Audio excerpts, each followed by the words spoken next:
ఒక క్వైర్ వారిని ఒక పాట పాడవలసిందిగా నేను కోరుచున్నాను. పాట అయిన తర్వాత మనం నెక్స్ట్ భాగంలోకి మనం వెళ్దాం.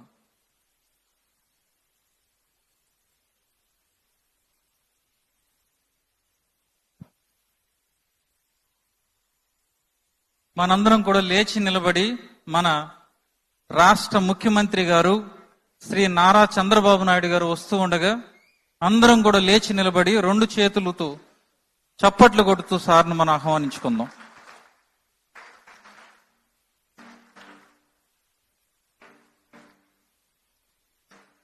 ఆంధ్రప్రదేశ్ ప్రభుత్వ ఆధ్వర్యంలో 2024 క్రిస్మస్ పండుగ వస్తున్నటువంటి మన ముఖ్యమంత్రి గారు శ్రీ నారా చంద్రబాబు నాయుడు గారిని మనం అభినందిస్తూ చప్పట్లు కొడుతూ సార్ను మనం ఆహ్వానిస్తాం.